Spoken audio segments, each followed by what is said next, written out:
Good morning. So I want to talk about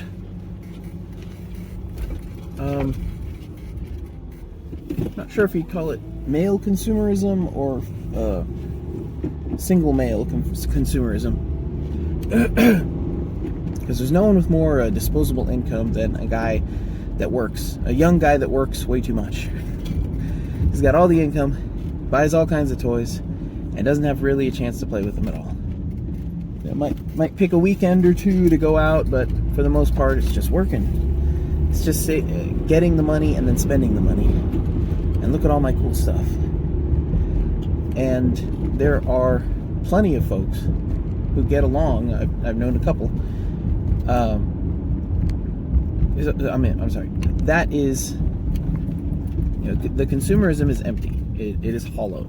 You are not going to sit there. You don't get home at the end of the day and sit down among all your things and your high dollar fishing tackle and your hunting gear and your rifles and hug them and go, "Oh, I missed you guys."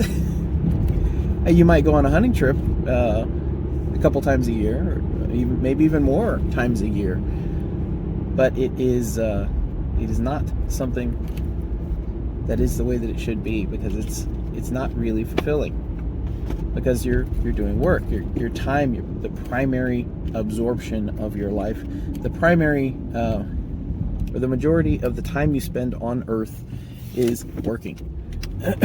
And then there's the cope of like, well, I just play hard, I work hard, therefore I must play hard. And that's why I've got all these cool toys and the jet ski and the boat and everything, and things I take out and best case scenario maybe 4 times a month. Like best case scenario, you're taking it out on every weekend, which you're not, depending on the seasons and everything. So it's like this. It's not keeping up with the Joneses, but I think it's the work hard, play hard mindset. It's like, well, I'm going to work extra hard, then I'm going to play extra hard. And it's like, what if you worked a little and played cheaply a lot?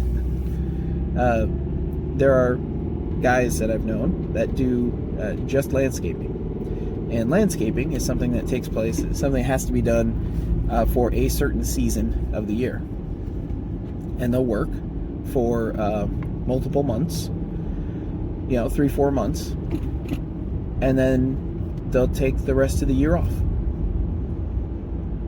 Now think about that.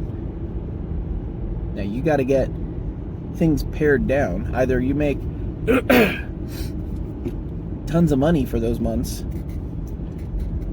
you way too much money for those months, or you pare down your expenses so that you are living simply. You are living in a way that does not cost you extra money. You are minimizing your monthly expenses. And by doing that, you gain the ability to live this, I guess you would call it leisurely lifestyle. I mean, there's always going to be other odd jobs and work and things that can pop up. You're going to know people in landscaping, and people say, "Hey, I'm looking for someone to help out my crew. We're putting together a wall for this guy. We're setting up a few things. I'll throw a couple $100 your way for this." And yeah, sure, I'll pick up that job. And the point is to be at not really at leisure, but at ease, to be able to say, "No, I'm not really feeling that right now," or "Yeah, I kind of need to. Oh, yeah, sure, I'll do that because I feel like it." Not, "I need to this, I need to that." These are the only ways that I'm going to be able to pay rent, to do this, to do that, whatever. Now, these guys don't live in 2,000 square foot houses. They do not.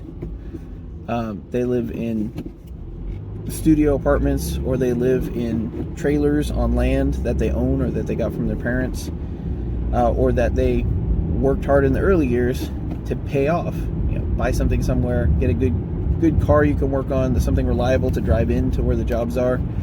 I mean, obviously you've got like a work truck for doing stuff like that.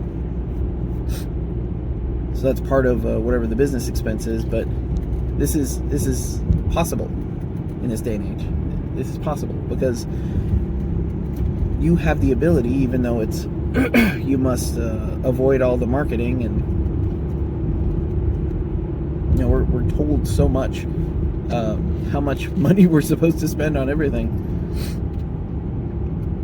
It was a comic someone was telling me about, that it was someone sitting at a park bench enjoying a sunny day, and someone walked up and said, "That'll be $60, please." And said, well, that's the world we live in. Hand them $60 to enjoy nature, enjoy sitting and doing nothing. So I think about that. And I don't know.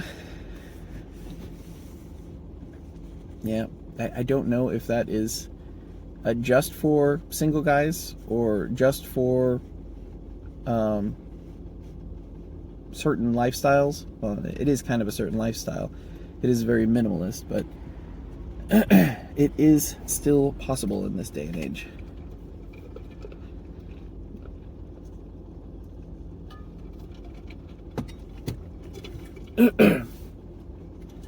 I do indeed subscribe to the idea that medieval peasants didn't work as much as 40 hours a week, 52 weeks a year, or 51 or 50, whatever.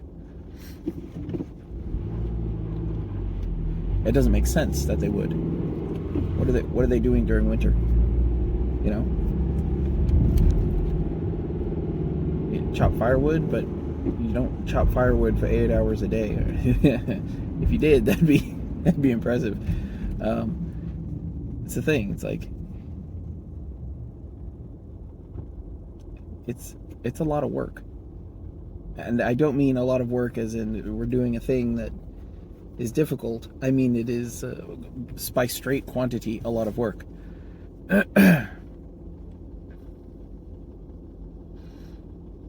And that's, do you work to live, or do you live to work? That's a saying I was introduced to recently.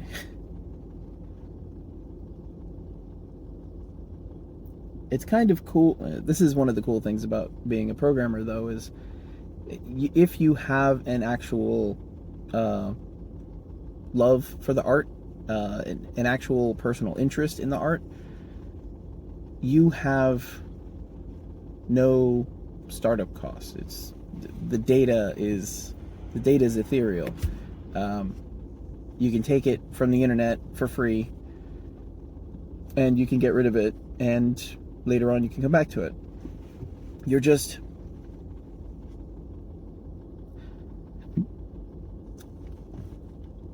it's literally. I mean, I'm breaking down these computer structures in my head, and it's like, well, at the end of the day, it's all just ones and zeros. It's all just a hex decoding, or hex encoding of some kind. It's just ones and zeros that you apply a structure to, and say that when the ones and zeros look like this, it means that, and when the ones and zeros look like that, it means this. These are all things that are modified by whatever the language is that you're writing it in. So learning the data structures and understanding how computers work means that you have the opportunity to say, all right, so what does this language offer? What does this language actually do that is different from something else?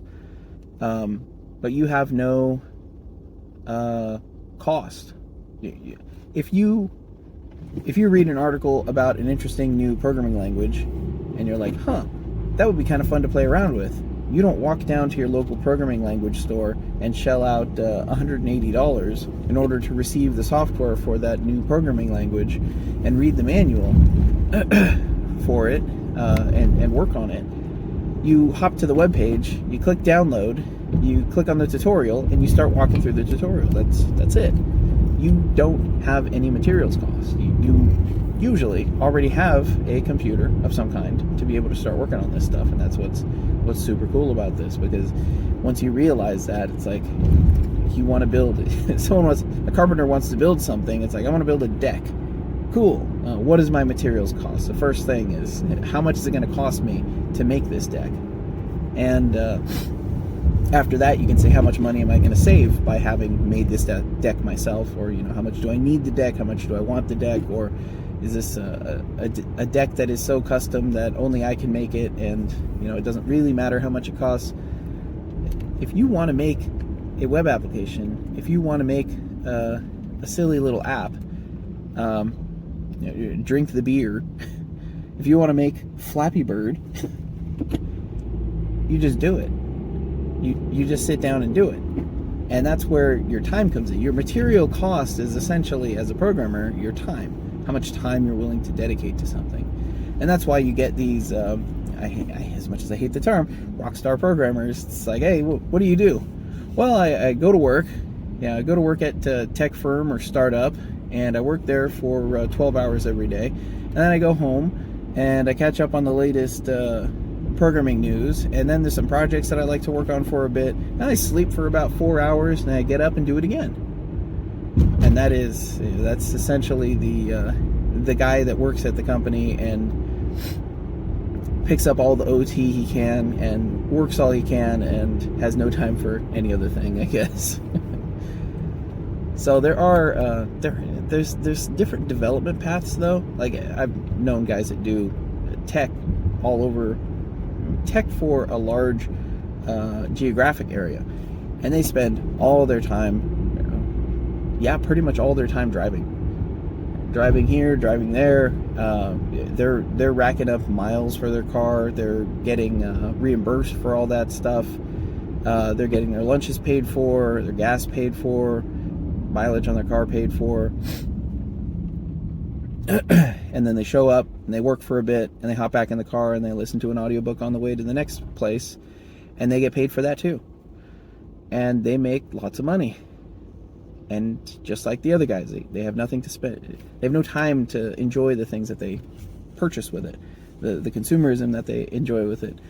You compare this to the guy that so that guy is not really developing his skills. He's kind of doing the same thing over and over again, but frankly, his skill is driving.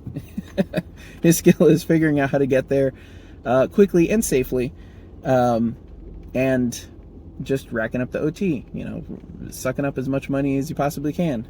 And that's that time equals money paradigm. So you compare that to someone who is the carpenter making the deck or something, and he dedicates more of his time to his hobby. And these are sometimes hobbies. Hobbies are another thing, because hobbies become a time sink and a money sink. And they're like not even hobbies, they're just like spending hobbies, things I spend money on. But like those dudes doing the landscaping for a few months out of the year, they go fishing every day. Like, they get up in the morning at 11 noon. They might get up early if they want to catch some if they want to try to catch some early fish, and they're like, I'm gonna go to the lake, and they use up a little bit of gas to drive to the lake, or they walk to the lake, bike to the lake, doesn't really matter, and they fish, and they fish all day, and they have fun.